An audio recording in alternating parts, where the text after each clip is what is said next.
Today's COVID update is brought to you by Fulltech Systems, your technology center, where you'll come for the price but stay for the service.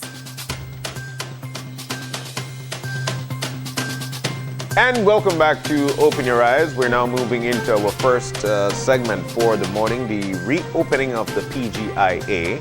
As you know, the PGIA is scheduled to be reopened on August 15th. And the Belize Hotel Association, of course, this plays a big role with them moving on and becoming even stronger. But we've got the folks in to tell us all about it. As a matter of fact, in to tell us all about it, we've got the president of the Belize Hotel Association, Tejada, and he's also joined by Reynaldo Malik, the operations manager at Muy'Ono Resorts. Guys, good morning and welcome. Morning, John. Marlene, good morning. Morning. Reynaldo? You guys got me? Oh, definitely, Yeah, yes. all right, That's you. That's you. All right, guys. So this is definitely a big one for us. It is definitely a big one for the country. The reopening of the PGIA coming up on August 15th. Ted, I'll jump firstly to you. The Belize Hotel Association. You guys, you did your vote prior to that as to whether or not this should have occurred. You had your yeas, you had your nays. Can you venture off into that conversation and what this means for the Belize Hotel Association? So, yes, we did our survey, and in the survey, we had 98% of the hotels had asked that the airport be open sometime the 1st of August. The Prime Minister has announced it's going to be on the 15th. So definitely, we have happiness within the hotel industry. One of the questions, Jan, that was very important that we asked, it was, are you or your hotel ready to be opened when the airport opens? 78% of the hoteliers at that point in time stated that they were ready. Yeah. The other percentage said that they were not ready. Looking at what is coming in, actually, I spoke with the manager of the United Airlines last night, because on the 15th, we actually have 2 scheduled flights coming in. American Airlines have now said that they will be coming in on the 18th of August. So for the 15th, 16th, and 17th, more than likely, we will only be having 3 flights or 2 flights coming into the country. United, on the first flight, has picked up already a group of 30 people that have purchased tickets to come in. So we see that after the airport has been announced, there's people that are willing and able to come to Belize. A survey that was done this week, actually in the US, stipulates that 12% of the Americans are ready and willing to travel as soon as the airport is opened. So what we're encouraging all our hotels is get ready with the protocols of your hotel. Yeah. We cannot stress that enough, that it is very important that all of our hotels put everything in place for that gold standards that the BTB has already published, that they meticulously read it and see what they need to do in order to mitigate any virus that might come into their properties. Yeah. And I think that's a great starting point for the conversation. We know that the tourism sector, for the most part, has embraced the early opening of the airport. And what needs to happen during these weeks is that all preparations, all protocols have to be put in place. What was presented to the public was just kind of the draft or the outline of what is expected of properties and who would be able to open. Let me start off with some numbers. One of the things that was indicated is that hotels that offer what is considered like an all-inclusive package, restaurant, accommodation, pool, or beachfront property are going to be the ones that will be allowed to accommodate tourists. What percentage of hotels actually qualify for that criteria? So Marlene, as you know, Belize as a country, we have never ventured to sell ourselves as an all-inclusive package. Yeah. Many times that we travel abroad marketing Belize, our clients would always say, do you have all-inclusive? Can you name the hotels that are all-inclusive? And that has always been a problem for us because we don't sell ourselves as an all-inclusive. we sell ourselves as mostly a boutique destination. Yeah. We keep looking at, we have 920 hotels, and out of those 900, if you look at 487 hotels, they only have between 1 to 5 rooms. And where does it become expensive is when you say all-inclusive. In the US, all-inclusive includes alcohol. And as you know, alcohol has a very high importation rate into the country of Belize. So when someone is selling a room, let's say 200 US, there's definitely a high percentage of individuals that will not drink. But there is, I would say, 20% of individuals that when they come, they want to party. So the rate really doesn't do it for an all-inclusive. Yeah. But definitely, this week I have been speaking to some hotels who are saying we need to make an all-inclusive, and I'm sure that Reynaldo will be able to say something about that, because he has one of the largest properties in Placencia, a very beautiful property as well. So Reynaldo, what can you share with us on the all-inclusive you're doing there? Well, Ted, you're right. We've never necessarily pushed as a country or as an industry on a whole, we've never necessarily pushed ourselves as an all-inclusive destination.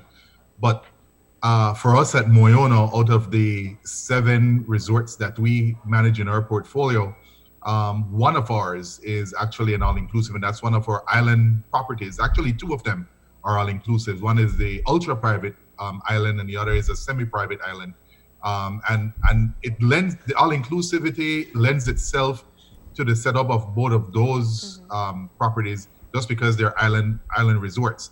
We don't necessarily do all-inclusive packages on the mainland resorts, just simply because we're really trying to push. For us, Muy'Ono is trying to embrace culture and sell the adventure, sell Belize itself, not necessarily coming onto a property and stay on the property. So in the past, pre-COVID, we've always been pushing the adventure, the Sunantunich, the cave tubing, the zip lining, etc.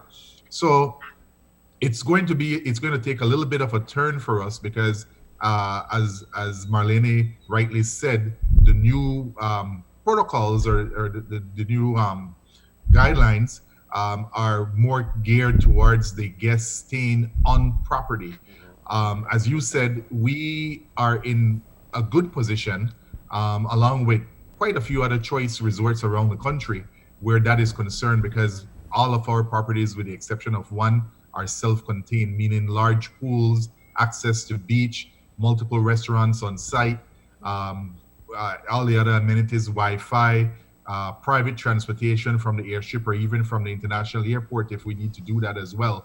So Muy'Ono is a full service entity.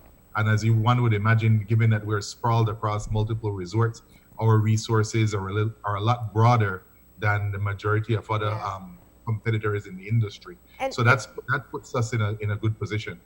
Yeah, and I think you representing Muy'Ono and the properties that you spoke of, and Ted, who is at the Biltmore also, you represent hotels that would meet the criteria based on what we've been told so far, on site, the accommodation, the pool, or the beachfront.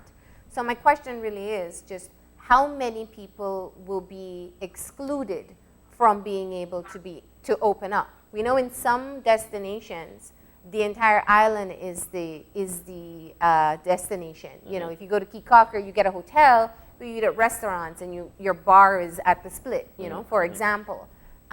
So how many will be eligible to reopen to tourists as of August 15th? Do we know those numbers yet? At this moment, Marlene, we don't have those numbers because we're working with BTB. Actually, yesterday we had a discussion on how do we go ahead certifying the properties with the gold standard. Yeah. The Belize Hotel Association is actually looking at putting something this month, very early, as soon as possible, maybe in the next 2 weeks, doing some type of indoor training with the Belize Tourism Board. So we're partnering together to do something like that. We're still in the planning phase so that we can see that we do not exclude these properties. And you're very right. I mean, the Hotel Association is a lobbying entity that has been lobbying for the industry. So we do not want that any property feel that we are excluding them. I think at the very beginning, it's not about excluding, it's about getting things right. About making sure that whenever the airport is open, everything that has been, we think of something and we think that it's going to work, but when you put it in practice and you're actually executing, many of the times you realize that you have failed in a couple of items. So I think the mentality is not to exclude people. In the very beginning is to test the system to see that the system is working before we open it. I had a call of a gentleman yesterday. They rent cars, for example, and they said, we have been waiting from March 23rd that we can start renting cars. How is it possible that the airport will not open and we can't rent a car? So we start thinking about how can we include the car rentals to be part of it. But how can a tourist arriving at the airport, getting on a vehicle, you can make sure that that gentleman or that couple does not stop along the way going, let's say, to Placencia. How do you do that?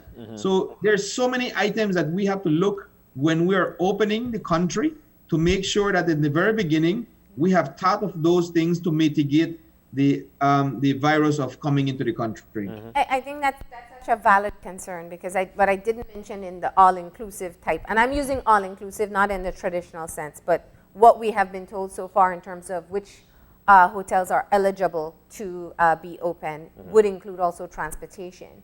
But the key part here is that this is the first phase, and it's being able to contain any possible positive case that comes in that is somehow missed along the way. So you want to make sure that your process is streamlined. My question is, and Ted, you said it yourself, or tourists that come here don't come for an all-inclusive experience. Very few people, I don't know what type of traveler you guys are individually, want to stay on one property for the duration of the entire time. How do you communicate to the people that are going to come that will most likely, as is being communicated to us, all that they'll be allowed to do? So when we look at it, Marlene, Belize as a country has a very niche market in terms of tourism. Let's look at Cancun, our neighbor. They have 150,000 room nights.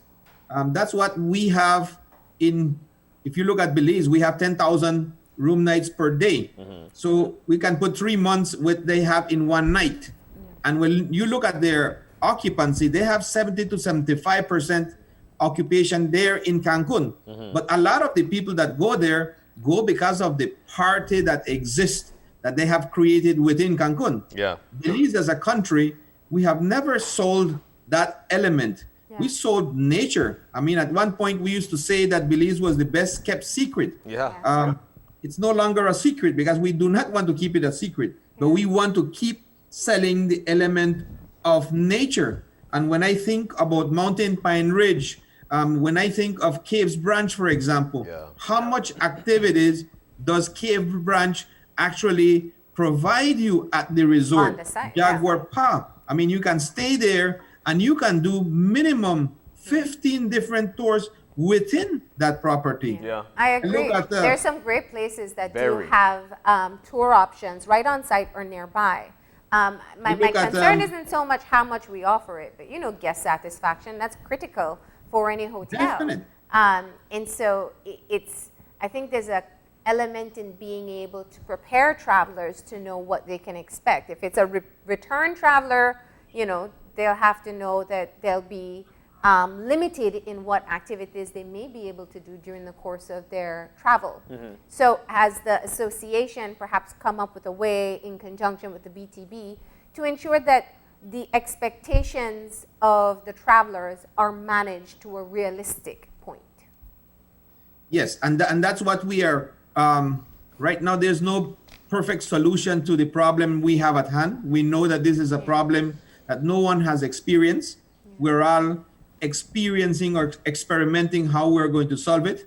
One of the things that come to mind when I was at a presentation with the IDB 2 weeks ago, they stated that Belize If you look at the entire world, Kobe, Belize is the third country most affected because of this pandemic in terms of the economy. I mean, just think about that, how much our economy is suffering within the world because we depended it 40% on tourism. I mean, we are the third most affected country in the world.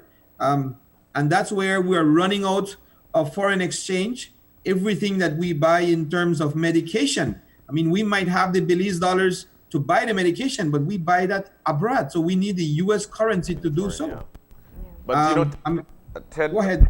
Yeah, one of the things I love about coming home, especially flying back from the US or wherever, and you're in that plane and they're telling you what the weather is like in Belize, and the tourist next to you is asking you where to go.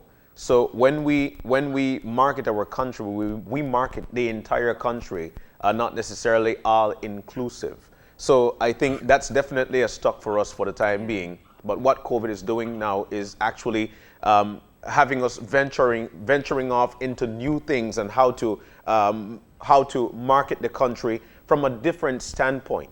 One of the things that I'm here thinking to myself, you know, many of the little resorts, their livelihood is actually selling tours to tourists or giving their experience to tourists. How are we going to, what will be the checks and balances in place that that tourists don't venture off into other resorts when they must be at an all-inclusive? What's going to happen there? Will they need to say where they're staying before they come to the country? What's going to happen there? We are going into an electronic phase, John. Again, I think this is a new element that BTB is integrating together with the international airport. We have discussed this at many meetings that we needed to go electronically. I think COVID came to force us into this. I know at this moment, the Belize Tourism Board is working with BTL in creating the app and seeing how we're going to track tourists. You are very right. We do not sell hotels as a country. We've never sold a particular hotel. What we sell is the destination. We sell Belize and nature and what it has. But I do look, for example, let's look at Cha Creek in Cayo. Let's look at Kana and Sweet Song and Hidden Valley. These are all properties in the West that have a large amount of acreage within the property. And I think they have quite a bit of tours within the property that the tourists can come and spend an entire week just doing those tours. And at this moment, the research that shows, and in the United States, that 68% of the people that are willing to travel within this year are conscious about what's happening with this pandemic. And they know that if they're going to travel, there's several restrictions and precautions that they have to take. Definitely. So I think the travelers that will be coming to Belize, because of the market that we actually have as a country, are very aware of this virus, and they're coming not just because they're going to be traveling. They want to travel, but they're still concerned coming out of the United States. So they will be adapting the different protocols that we as a country are going to be taking out. But then again, I still think there is a light at the end of the tunnel, especially for the smaller resorts, for the smaller hotels, because we've got people who want to move from point A to point B as well. What are we doing for local tourism, and are we still pushing this? I think it is very important. It's always important for us to start here at home. Let me ask Mr. Malik to share what he has experienced with local tourism. I spoke with him a couple of weeks ago on that. I was very impressed with what he told me. And Mr. Malik, on that local tourism? We cannot hear you. Your mic is off. I think the first thing that I want to say, Ted, is that the lockdown, the state of emergency, which has now ended, and the resulting lockdown has obviously brought local tourism to the forefront. But I do want to, and this is the way I started every conversation about this, local tourism has always been a focal point. The Belizean Traveler campaign that the BTB is currently running didn't just start a couple of months ago. That has been ongoing for about almost 2 years, if I'm not mistaken. For instance, at Muy'Ono, we've aggressively pushed Belizean rates 365 days per year. So I know we get hit a lot of the times from different sides that, we're only just now looking out for fellow Belizeans because of the predicament that we're in, but that is actually not true in the case of the majority of hotels and resorts in the country. Yeah. For us, the opening up for local tourism, though, after the complete shutdown, has gone very well, and it really helps in a number of ways. Obviously, financially, we're not at break even, but it has reduced the losses that we experienced. Yeah. April was the first full month of lockdown, and so May revenue and the financials were out for that already, and that reduced our April losses by as much as 80% in some cases. Wow. So it's again not break even, but every dollar that I get, I'm able to continue to pay employees, because a lockdown doesn't mean that my expenses on any of my resorts goes to $0. There's actually, in some cases, still up almost close to 6 digits monthly. So there's that. But what it has also helped, I believe, is that it has put resorts that opened up for local tourism in a position to implement the guidelines of that the BTB is recommended. Mm-hmm. We get to, and I don't want to say we're going to guinea pig on Belizeans, but it has gotten our employees used to some of these things already. The wearing of the mask, gloves when you're cleaning, these things were already in place. But you know how we are from time to time, we let down our guard and I left my today's sets of gloves in the laundry room, and I don't feel like I want to walk all the way back there. No, it's forcing employees to embrace these guidelines, embrace these requirements. So I think it's really put us in a position where, if we're looking at August 15th, these resorts that have been open now for almost 8 weeks are in a very good position, that we know we're able to communicate with the BTB and said, hey, listen, that doesn't quite work the way you want it to. We should do it this way instead, and we'll get much better results. So it has helped in numerous ways, and for the Belizean traveler, obviously it has brought all of this it has brought them into sharp focus, and so now what has happened is that not only in the hotel industry, but we've always seen these ads, right? Spend your money in Belize. Don't shop in Cheddar Malls. Shop at local supermarkets. So what has happened is that all that money, all the spending that has been done for the past 3 months, really almost 4 months, has been happening in Belize. And I think that now Belizeans are starting to get a broader sense for what it is. I mean, why do Belize is not, from a tourism standpoint, we're not the cheapest option in Central America or the Caribbean. So why do hundreds of thousands of foreign guests flock to Belize each year? Now Belizeans are getting a chance to appreciate. They're learning about this, and I mean, some of it people have always only seen in a textbook, in a class, in high school or primary school. Now you're able to get out, and you're being forced in a way to get out and appreciate Belize itself. Yeah. And so I know for those, a lot. Yeah, and I think, I appreciate you speaking of your policy all year round for Belizean rates, but there were other properties where for the first time we saw some really great competitive rates for this particular time, and people have, from what we've seen, they've really embraced it. But I want to bring us back to our preparation for August 15th. And one of the things, gentlemen, I'm sure that you pay attention very keenly to, as do the rest of the Belizeans, is the lessons from the rest of the Caribbean. And one of the things, we have 2 examples. If we look at Antigua, for example, one of the issues that came to light this week was looking at tourists threatening legal action over possibly being held for a quarantine period after testing positive within that island itself. Now, let me put this into perspective, especially for our viewers. If someone comes to Belize for a 5-7 day vacation, they don't present a PCR result. According to the protocol has been explained to us, they'll do the rapid tests. If they test positive, they are to stay 14 days in quarantine in Belize. I'm not quite sure where, if it's going to be the hotel that they booked at. You guys can fill in that gap. But so a 7-day vacation then becomes 14 days of staying in a room. Yeah. And naturally, I think that we can think of how frustrating that would be for anyone, but especially for someone who came for a beach vacation or a jungle vacation. So it goes back to the point that I made earlier that even having communicated, Antigua did publish what was expected of travelers. The practical experience is always another one. What are your thoughts on these types of events that happen? Well, I think, if you'll allow me, I think that for sure, I think we'd be foolhardy to sit here and think that people aren't going to show up and want to have their ways, their own way. And that's one of, I have to admit, that's one of the unanswered questions, at least for myself.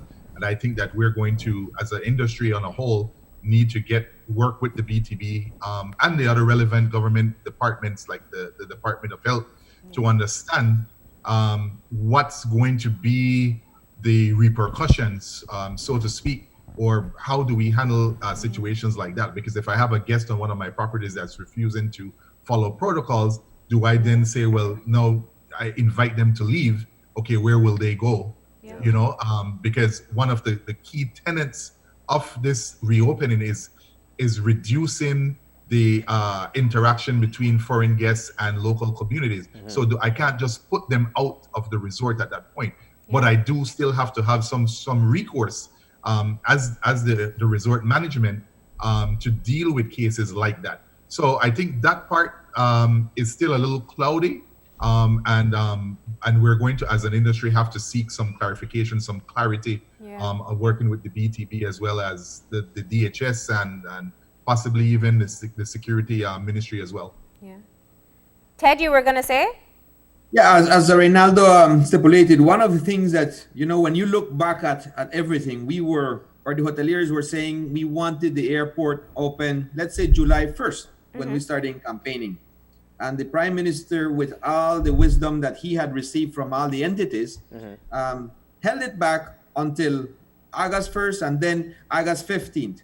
When we look back, we had Jamaica opened on June 15th, Antigua opened earlier as well. And so what we're doing now, we are learning from these different countries. I mean, as you mentioned earlier, the article came out 2 days ago where some tourists are threatening to sue the government because of the rapid test that they're being obliged to take upon arrival. So again, that's a question, yes, that I have thrown back to the Director of Tourism, Karen Bevans. What do we do when something like that presents itself? We have to remember that this is new to all of us. At this moment, we do not have the answers, but we're learning from these countries that have already opened and learning from them because they're in communication with us on a daily basis what they're experiencing. And we're hoping that by August 15th, we would have had all these answers. As the association, we said earlier, we're putting a training on site this month, within the next 2 weeks, where we want to get at least 150 managers to come to a training session, and not only the training, to learn how they're going to certify themselves for the gold standard. I think it is very important. The training is of utmost importance every day because information keeps coming to us and we keep validating what has been published and what Mr. Malik said earlier, what we need to change, because as we are operating, we are realizing that some of the protocols that are in paper are not practical for us. So we are now updating those protocols. But Marlene, where is your greatest, perhaps, because this is, you know, I think we have to be honest and we have to be critical. This is the time to we can't get everything right. I think our fellow Caribbean nations definitely showed us that.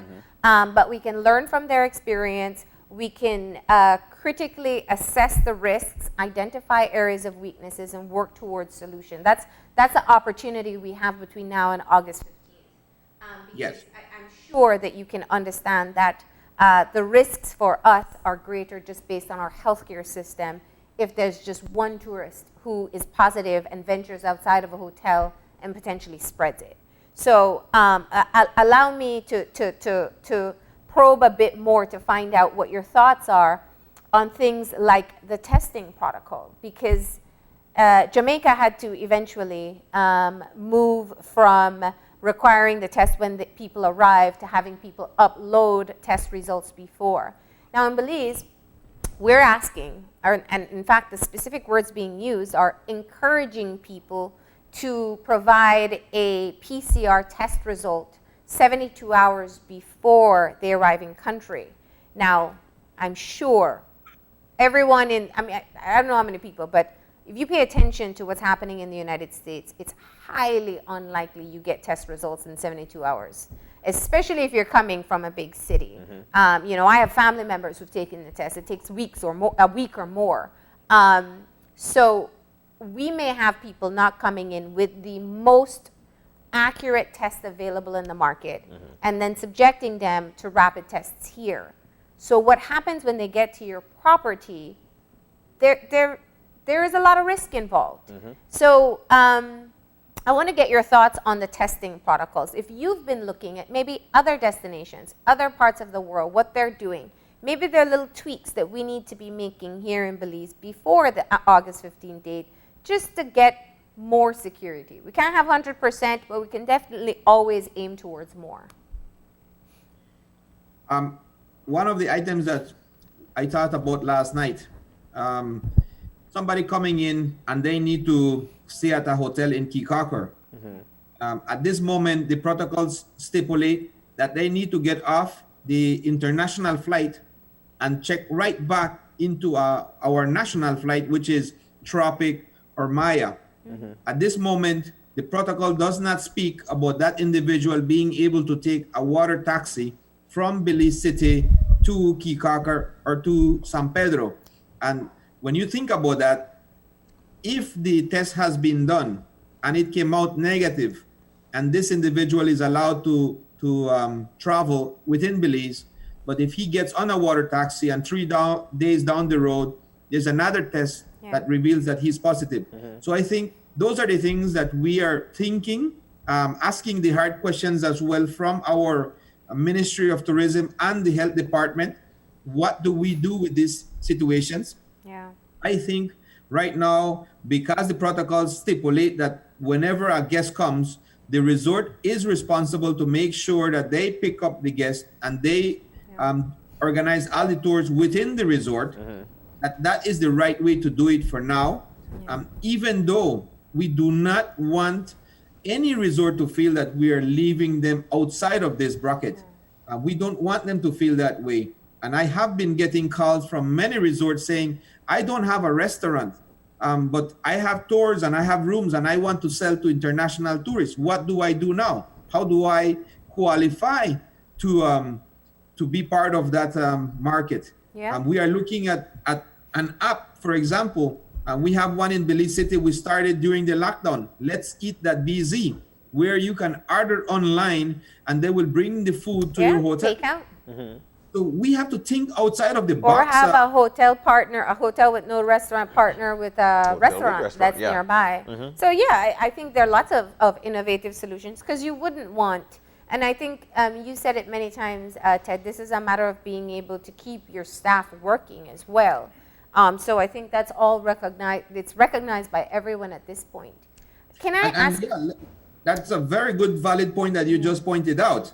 If you remember right, when the Hotel Association went to present to government that this was happening and that we needed help as an industry, the government came right on board and said, we are going to help the tourism sector to start with in terms of a relief program. And if you remember right, they said it's going to be for 3 months. That 3 months expired yesterday. So you got to realize now we have 100,000 unemployed individuals that have no relief as of today. But how many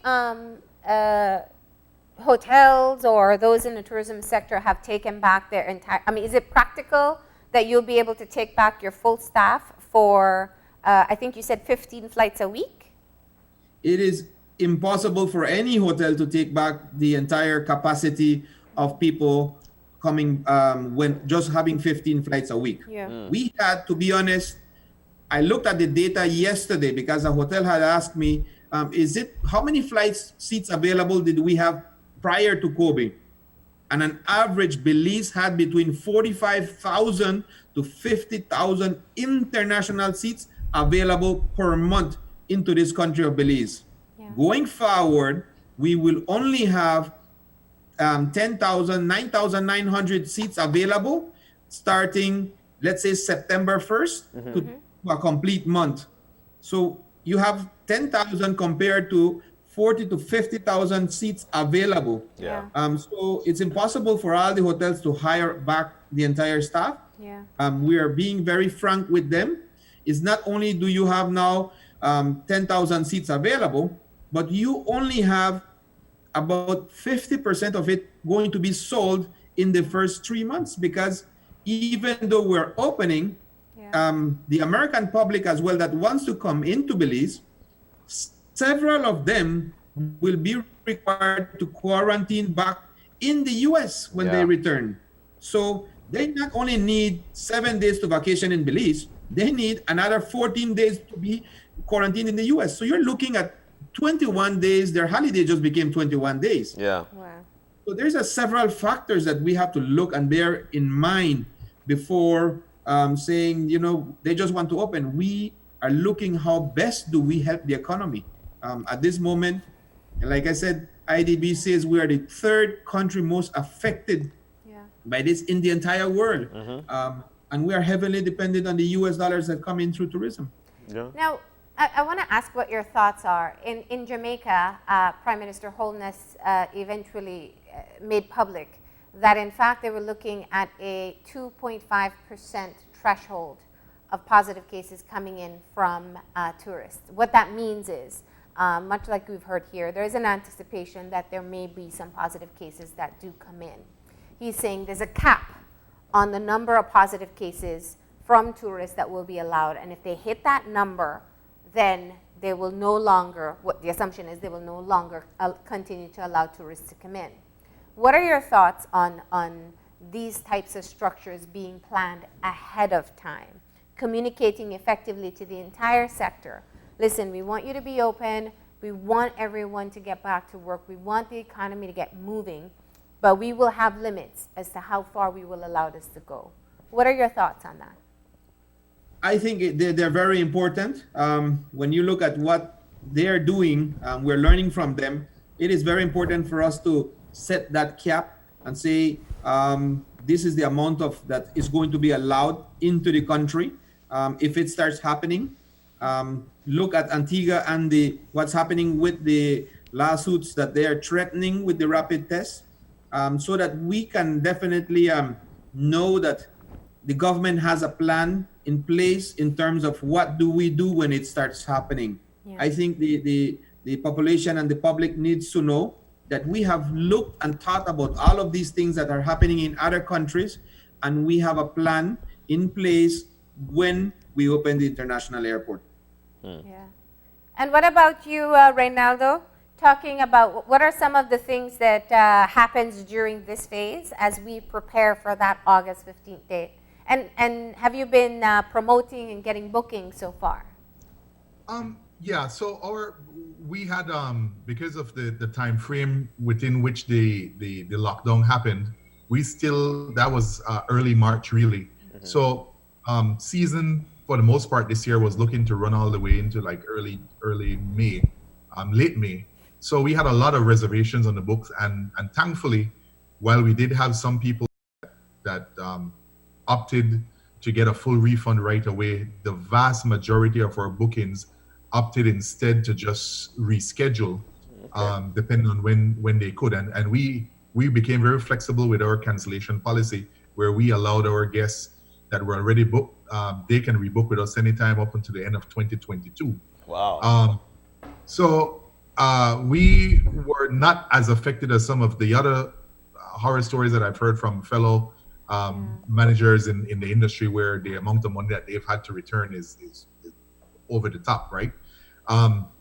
So, I mean, that's another thing that a lot of people don't talk about, or most people skip over, how that affected our foreign exchange as well, because we had to return a lot of money that had already come into the country.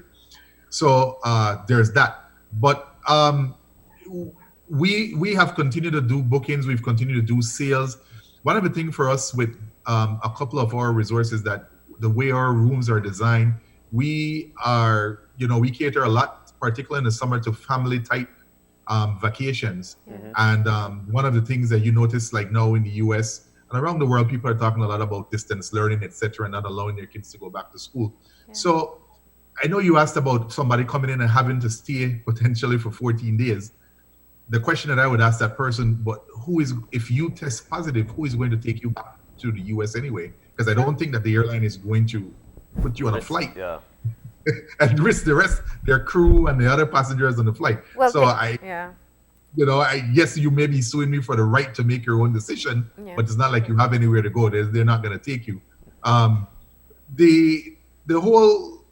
This whole thing is, and we see it all around us. You mentioned Jamaica, other places like Antigua, St. Lucia, having to change the protocols on the fly. We are a little behind on the timeline.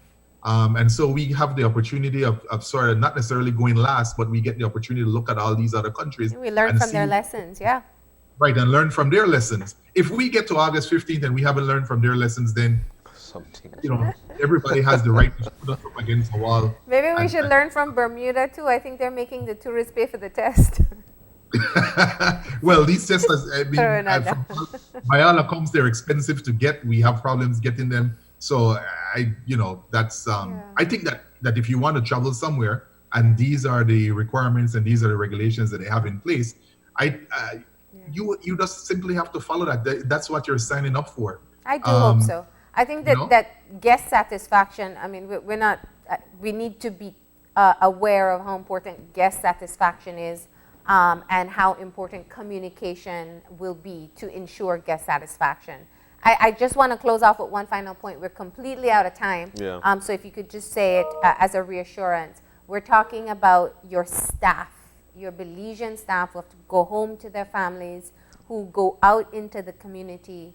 How do you prioritize their protection? They are going to become essentially our frontline persons in coming in contact or possibly coming in contact with COVID-19. For us, we're looking at ways that potentially we might not rotate staff.